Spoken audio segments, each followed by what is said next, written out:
Iniciamos ya. Bienvenidos a todos a este primer Congreso Latinoamericano de Mecanismos para la Prevención y para el Combate a la Corrupción y a la Impunidad en toda América Latina, pero nos estamos concentrando específicamente en 3 países del norte de América Central, en Honduras, en El Salvador y en Guatemala. Hoy vamos a presentarles a ustedes a las personas que han protagonizado esa lucha, ese combate a la corrupción y a la impunidad. Le vamos a dar la bienvenida a Luis Javier Santos, quien es fiscal especial de la Unidad Especializada contra la Corrupción de Honduras, la UFERCO. Le vamos a dar la bienvenida también a Ana María Calderón Boy. Ella fue la vocera de la Misión de Apoyo para la Corrupción contra la Corrupción e Impunidad en Honduras, la MASI. Y le damos la bienvenida también a Juan Francisco Sandoval, fiscal especial de la Fiscalía contra la Impunidad en Guatemala, que durante el periodo de la CICIG sirvió como enlace justamente entre la Comisión Especial contra la Impunidad y el Ministerio Público, y ahora se ha convertido en una unidad más del Ministerio Público y se hace cargo de llevar adelante una gran cantidad de procesos de mucha relevancia que combaten la corrupción y la impunidad en el país. Vamos a pedirle a don Juan Francisco Sandoval que arranque él con su primera presentación. Las presentaciones van a tener una duración de 20 minutos y ya les explicaba yo a nuestros panelistas que a la altura del minuto 16, 17 yo voy a ir interrumpiéndolos brevemente para recordarles que tienen 3 minutos para cerrar. Bienvenido, fiscal Sandoval. Gracias por acompañarnos. Muy buenas tardes, gracias Juan Luis, muchísimas gracias por la invitación, una oportunidad para saludar a Luis Javier, con quien tuvimos la oportunidad de compartir varias veces allá en Tegucigalpa y también en otro país. Ana María, quien también cuando estuvo ejerciendo funciones en la MAXI en Honduras, también tuve la oportunidad, y gracias a todos, pero para aprovechar el tiempo, quiero por ahí compartir una pequeña presentación que se relaciona con la actividad y está centrada específicamente en el trabajo que se desarrolló con la Comisión Internacional contra la Impunidad en Guatemala durante los 12 años que estuvo en Guatemala, y creo que puede servir de punto de partida para la discusión que seguramente se generará con la moderación de Juan Luis. Y es que el trabajo que desarrollamos en conjunto con la comisión estaba relacionada con la desarticulación de cuerpos ilegales, así como de aparatos clandestinos de seguridad. Pero en primer término, lo que debemos de tener en perspectiva es definir qué se entiende por esos CIACs, esos cuerpos ilegales y aparatos clandestinos de seguridad. Y es que conceptualmente lo que pudo determinar la investigación conjunta que desarrollamos con la comisión está relacionada con que en cuanto a la conceptualización de CIACs, decíamos que estos hacen referencia a redes ilícitas, ocultas o clandestinas en su accionar, pero que transitan de lo ilegal a lo ilegal y de lo formal a lo informal y viceversa. Tienen la capacidad de generar poder político para aprovechar recursos económicos del Estado y capacidad de generar impunidad de sus actividades. Impunidad que en días como los actuales, quienes vivimos aquí en Guatemala, y por lo que nos enteramos de las noticias, lo que ocurre, por ejemplo, en Honduras, es una actividad que se está volviendo cotidiana. Pero, ¿qué es lo que permitió establecer la experiencia CICIG en Guatemala? Las investigaciones que desarrollamos en forma conjunta han evidenciado la existencia de redes político-económicas ilícitas en diversas esferas del aparato del Estado y alrededor de este, que históricamente han existido y que a lo largo de más de 30 años de transición democrática han infiltrado los espacios de poder político para introducir su agenda de intereses legales e ilegales y convertir la agenda del Estado y el interés público en su propia agenda, moldeando las relaciones políticas y la lógica de los partidos políticos, las formas de relación comercial y la contratación con el gobierno y el mismo Estado. Que en este caso podemos ver cómo existen similitudes entre los tres estados que forman la parte norte de América Central, y que en el caso de Guatemala tiene una particularidad, porque la organización estatal confluyó en décadas pasadas alrededor de la doctrina de seguridad nacional, y durante el conflicto armado, 36 años, del 13 de noviembre de 1960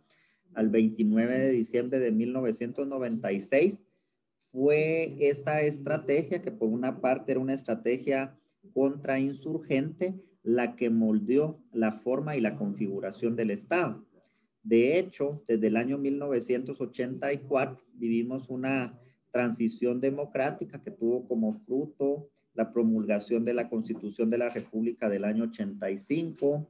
y todos los cuerpos legales que hoy rigen estas relaciones entre las distintas dependencias del Estado. Y que al aprovechar esa formalidad que dio la estructuración como producto de esa doctrina de seguridad nacional, configuró las distintas instituciones del Estado, y que o cuyas fisuras han aprovechado los grupos que detentan el poder para moldear estas relaciones tal como se establece aquí en esta diapositiva. ¿Qué permitió establecer esta experiencia conjunta? Que el cohecho, es decir, el pago de sobornos, el fraude, es decir, fraude le decimos aquí en Guatemala, esos artificios en la contratación o en la adjudicación de obra y de servicio público para beneficiar a determinados actores y de esa manera también perjudicar patrimonialmente al Estado, el peculado, que no es más que la sustracción de recursos del Estado, la malversación, es decir, invertir un presupuesto en cuestiones que no forman parte de la programación estatal, el tráfico de influencias, aprovechar ese poder influencia que deviene del parentesco, de la jerarquía, de la posición, para actuar esas redes criminales enquistadas en el Estado, cuyos integrantes han accedido a puestos claves dentro de la administración pública con la finalidad de interferir en los sistemas de gestión, reorientándose hacia la satisfacción de intereses particulares. Entre los distintos casos que esa experiencia conjunta que se desarrolló con la Comisión Internacional contra la Impunidad en Guatemala, quizá fue conocido a nivel internacional, por ejemplo, como un caso emblemático para nosotros, que es el caso La Línea, pero que en sí lo que determinó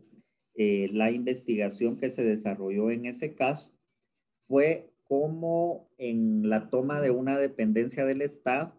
incidió en que fuesen beneficiarios de esa red, inclusive las más altas autoridades del Estado. Pero ese caso, si bien es muy reconocido, emblemático, importante, fue la punta del iceberg que determinó o que sirvió de punta de lanza o de punta de partida para determinar cómo se aprovecha la organización del Estado para beneficiar intereses particulares. El primero de los casos que permitió determinar este círculo de cooptación estatal fue un caso que precisamente se denominó o se conoce públicamente como cooptación del Estado, y que permitió establecer cómo este conglomerado de personas se preparó desde la campaña electoral, aprovechó la existencia de empresas, de sociedades mercantiles, para que pudieran las mismas ser robustecidas con una cantidad inusitada de recursos, que eran empresas que eran de papel y que no tenían ninguna función ni realizaban ninguna actividad productiva, y se pudo observar financieramente cómo de la noche a la mañana las mismas empezaron a hacer una maquinaria de captación y de distribución de recursos que fueron destinados al financiamiento de la campaña electoral de la agrupación política que en ese entonces ganó el proceso eleccionario del año 2011. ¿Cómo es de importante entonces el tema de que estuviesen regulados los delitos electorales? Porque en primer término, el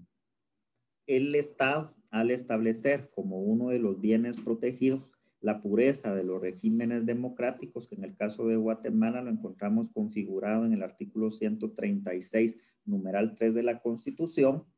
y cómo esa maquinaria de recursos sirvió para que en el imaginario de los guatemaltecos fuese la estrategia de campaña de la agrupación política la que les permitiera ser el vehículo de llegada al poder. Lógicamente, esos recursos no registrados provenientes de particulares tuvieron como conclusión que en el momento en que la agrupación tomó el poder en el año 2012, fueran los principales beneficiarios en la adjudicación de obra y de servicio público en por lo menos 8 dependencias estatales. Es decir, desde antes de tomar acceso al poder, ya existía un compromiso de beneficiar a determinados actores en dichas adjudicaciones. Pero esas adjudicaciones que tenían un destino también eran a cambio de obtener un beneficio económico, el pago de sobornos, que una de las grandes aportaciones que esta organización criminal creo que ha aportado a los estudios criminales es tener denominaciones técnicas para las comisiones ilícitas. Incentivo comercial monetario es el nombre con el que en la contabilidad paralela de la organización criminal se denominaba a esos recursos económicos ilícitamente obtenidos. Esos recursos ilícitos obtenidos en forma ilícita tenían como destinatarios a una parte de la organización denominada equipo y que estaba conformada por los distintos funcionarios gubernamentales que ejercieron funciones en las respectivas dependencias públicas. Pero los principales benefactores de esta suerte de obtención de recursos económicos ilícitos eran el número 1 y el número 2 de la administración gubernamental. Dicho ejercicio también implicó la necesidad de crear un sofisticado esquema de personas entre individuales, empresas y sociedades mercantiles que pudieran ocultar o distraer el origen ilícito de los recursos, incorporarlos al sistema financiero y de esa forma tratar de que la autoridad competente, en este caso la Intendencia de Verificación Especial, no pudiera detectar las actividades que estaban realizando utilizando el sistema financiero nacional. Pero más allá de esa trascendencia, este descubrimiento o esta investigación orientada con el trabajo de la Fiscalía permitió identificar modelos y técnicas empleadas por este sector de la delincuencia organizada, que operó y sigue operando bajo patrones uniformes de cooptación y toma de control de la gestión contractual, presupuestal y financiera de estamentos públicos. Asimismo, los casos han llevado a identificar cómo alrededor de los CIACs gravitan otras estructuras, lo que decíamos, para ocultar ganancias ilícitas, redes de asesores de negocios, las acciones de persecución penal, no solo abogados, sino también operadores de justicia. Eso es lo que nos permitió ese ejercicio y que después lo vimos en casos como casos relacionados con constructores en el Ministerio de Comunicaciones, el más fuerte que ocurrió en el Ministerio de Energía y Minas, y que es interesantísima esta parte, cómo garantizar la impunidad de esas acciones, cómo garantizar la impunidad en actores relacionados con la persecución penal, la toma del Ministerio Público, la toma del esquema de elección de magistraturas, que quienes vivimos aquí en Guatemala, posiblemente por alguna información que puedan obtener por vía del internet, también quienes nos ven, nos escuchan fuera de Guatemala, pueden hacer acopio de información de cómo aquí ha funcionado un mecanismo de elección de altas cortes y que ha sido demostrado en casos como el de comisiones paralelas del año 2014, en un caso que está en gestión en este momento, comisiones paralelas 2020, y que, como decía un columnista de uno de los medios escritos de aquí del país, las batallas, y que hoy les puedo decir o anticipar que más adelante va a circular alguna información con relación a las presiones a las que estamos sometidos en este momento el personal de la Fiscalía por vía del descubrimiento de ese esquema de cooptación del sistema de justicia, y que es réplica de lo que ha ocurrido a lo largo de la historia, pero que también es una consecuencia de lo que la actividad de investigación ha permitido descubrir. En ese sentido, creo que importante es para, o a manera de conclusión de mi presentación, porque en este momento tengo limitado el tiempo y espero que esto genere alguna consulta o un seguimiento de parte de los otros interlocutores, en el sentido de que en el caso de la experiencia que tuvimos aquí en Guatemala con la CICIG, fue una experiencia positiva desde muchas perspectivas, en el sentido de que se permitió descubrir todo el andamiaje bajo el cual discurre la operación, en lo que era un secreto a voces, se ha podido ir demostrando en casos concretos, pero que como contrapunto ha lanzado una serie de retos con respecto a qué ha ocurrido ahora después de la salida de la CICIG.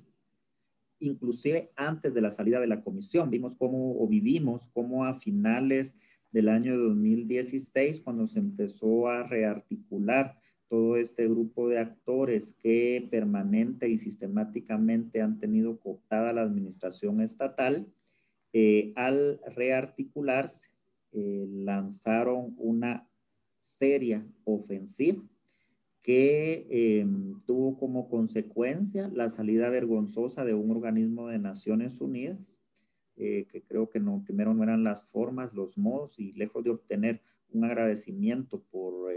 la colaboración que desde por lo menos 16 países de 2 continentes dieron a Guatemala, el resultado fue esa salida, que me recuerda a la salida de Jacobo Arbenz en el 54, por la puerta de atrás, y que también ha tenido repercusiones a lo largo del tiempo. Y hoy el personal de la Fiscalía Especial contra la Impunidad, jueces de mayor riesgo, se encuentran o nos encontramos viviendo las consecuencias por realizar un trabajo apegado